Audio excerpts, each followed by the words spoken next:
ओम नमो भगवते वासुदेवाय नमः। स्वागत है आप सभी का मेरे YouTube चैनल पर। मैं हरिओम शर्मा आज आपको निर्जला एकादशी की व्रत कथा सुना रहा हूँ। इस कथा के सुनने से सभी कष्ट दूर हो जाते हैं और भगवान का आशीर्वाद प्राप्त होता है। जीवन में आ रहे सारे दुख परेशानियाँ दूर हो जाती हैं। निर्जला एकादशी साल की बड़ी एकादशी होती है। इस दिन भगवान कृष्ण की पूजा करने से, भगवान विष्णु की पूजा करने से, भगवान शिव का पूजन करने से साल की 24 एकादशियों का फल प्राप्त हो जाता है। निर्जला एकादशी के दिन भगवान विष्णु की पूजा करें, उनके सामने तुलसी के पत्ते अर्पण करें, भगवान विष्णु के सामने दीपक जला करके हाथ में पुष्प लेकर के इस कथा का श्रवण करें। निर्जला एकादशी की व्रत कथा।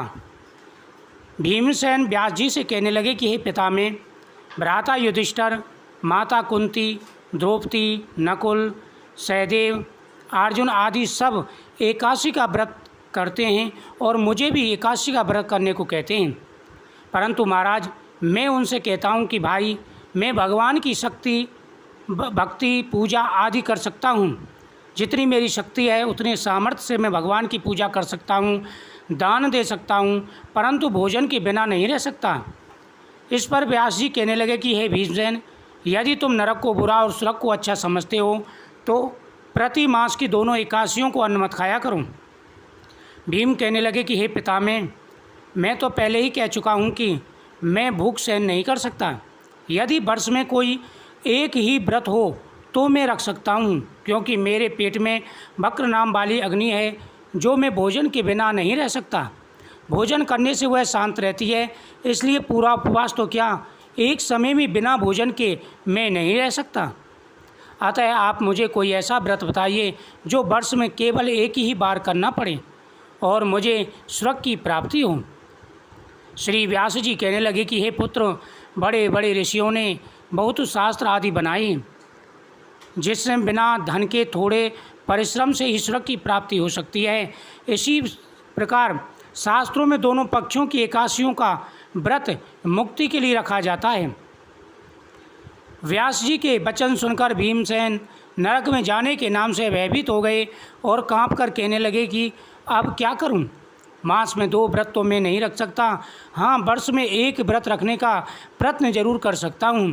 अतः आप वर्ष में एक दिन व्रत रखने से यदि मेरी मुक्ति हो जाए, ऐसा व्रत मुझे बताइए। यह सुनकर व्यास जी कहने लगे, वृषभ और मिथुन की संक्रांति के बीच ज्येष्ठ मास के शुक्ल पक्ष की जो एकादशी आती है उसका नाम निर्जला एकादशी है। तुम उस एकादशी का व्रत करो। इस एकादशी के व्रत में स्नान और आचमन के सिवा जल वर्जित है।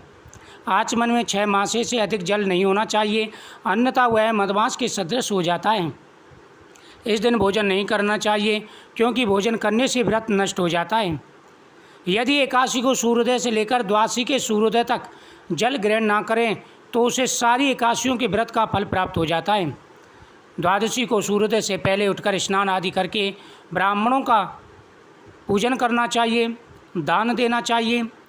इसके पश्चात भूखे और सत्पात्र ब्राह्मणों को भोजन कराकर फिर स्वयं भोजन करना चाहिए। इसका फल पूरे वर्ष की संपूर्ण एकादशियों का फल प्राप्त हो जाता है। व्यास जी कहने लगे कि हे भीमसेन, यह मुझको स्वयं भगवान ने बताया है। इस एकादशी का पुण्य समस्त तीर्थों और दानों से अधिक है। केवल एक दिन मनुष्य निर्जल रहने से पापों से मुक्त हो जाता है। जो मनुष्य निर्जला एकादशी का व्रत करते हैं उनकी मृत्यु के समय यमदूत आकर नहीं गिरते, वरन भगवान के पादर्श उसे पुष्पक विमान में बैठाकर स्वर्गलोक को ले जाते हैं। अतः संसार में सबसे श्रेष्ठ निर्जला एकादशी का व्रत है, इसलिए यत्न के साथ इस व्रत को करना चाहिए। उस दिन ओम नमो भगवते वासुदेवाय नमः मंत्र का जाप करना चाहिए और गोदान करनी चाहिए। इस प्रकार व्यास जी की आज्ञा पाकर भीमसेन ने इस व्रत को किया। इसलिए इस एकादशी को भीमसेवी या पांडवी एकादशी भी कहते हैं। निर्जला व्रत करने से पूर्व भगवान से प्रार्थना करें कि हे माधव, हे मधुसूदन, आज मैं निर्जला एकादशी का व्रत रखता हूँ। दूसरे दिन भोजन करूँगा या करूँगी। मैं इस व्रत को श्रद्धापूर्वक करूँगा, अतः आपकी कृपा से मेरे सब पाप नष्ट हो जाएं। इस दिन जल से भरा हुआ एक गड़ा वस्त्र से ढककर स्वर्ण सहित दान करना चाहिए। जो मनुष्य इस व्रत को करते हैं उनको करोड़ों फल सोने के दान का फल मिलता है, और जो इस दिन यज्ञ आदि करते हैं उनका फल तो वर्णन ही नहीं किया जा सकता। इस एकादशी के व्रत से मनुष्य विष्णुलोक को प्राप्त होता है। जो मनुष्य इस दिन अन्न खाते हैं वे चांडाल के समान हैं, वे नरक में जाते हैं। जिससे निर्जला एकादशी का व्रत किया है वह चाहे ब्रह्मत्यारा हो, मदपान करता हो, चोरी की हो या गुरु के साथ देश किया हो, मगर एकादशी का व्रत किया हो तो उसे विशेष लाभ मिलता है।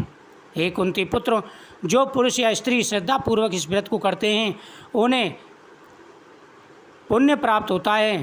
प्रथम भगवान का पूजन, फिर गोदान, ब्राह्मण को मिष्ठान व दक्षिणा देनी चाहिए तथा जल से भरे कलश का दान करना चाहिए। निर्जला के दिन अन्न, वस्त्र, जूती आदि का दान करना चाहिए। जो मनुष्य भक्ति पूर्वक इस कथा को सुनते हैं उनके सभी मनोरथ पूरे हो जाते हैं।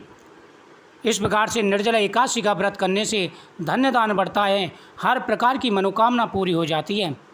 इतना सुनकर के भीमसेन कहने लगे कि हे पितामह, इस व्रत को किस प्रकार रखा जाता है, भगवान के कौन से मंत्र का जाप करना चाहिए।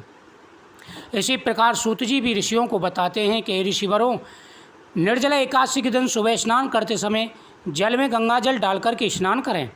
उसके बाद में सूर्य नारायण को अर्घ्य देना चाहिए। सूर्य नारायण को अर्घ्य देते समय ओम सूर्याय नमः मंत्र का जाप करना चाहिए।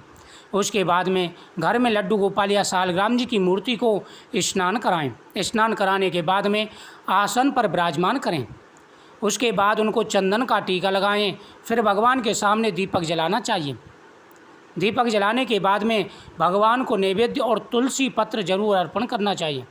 एकादशी के दिन तुलसी का दर्शन, तुलसी का पूजन, भगवान को तुलसी चढ़ाना, तुलसी की मंजरी चढ़ाना, करोड़ों करोड़ों जन्मों के पाप नाश हो जाते हैं, हर प्रकार की मनोकामना पूरी हो जाती है। उसके बाद में भगवान के सामने बैठ कर के 11 बार ओम नमो भगवते वासुदेवाय नमः, ओम नमो भगवते वासुदेवाय नमः इस मंत्र का जाप करना चाहिए। उसके बाद में एकादशी की इस कथा का श्रवण करना चाहिए। उसके बाद भगवान को नैवेद्य अर्पण करें और आप भी नैवेद्य ग्रहण करें। फिर उसके बाद रात्रि को जागरण करना चाहिए। रात्रि को जागरण नहीं कर सकें तो कम से कम जितना संभव हो सके उतना कीर्तन करना चाहिए। अगर आप निर्जल रह सकते हैं तो यह व्रत निर्जल रख सकते हैं। अगर निर्जल रहने की शक्ति नहीं है तो आप फलाहार करके भी यह व्रत रख सकते हैं। हे ऋषियों, यह व्रत सबसे श्रेष्ठ है। जो भक्ति पूर्वक निर्जला एकादशी का व्रत करते हैं जीवन में उनको कभी कष्ट नहीं होता। आने वाले जीवन समय में उनको हर प्रकार का सुख और लाभ मिलता है। भगवान मधुसूदन, भगवान केशव का आशीर्वाद प्राप्त होता है। यह एकादशी का व्रत कथा और विधि थी। वीडियो को शेयर करें, चैनल को सब्सक्राइब करें, कमेंट में ओम नमः शिवाय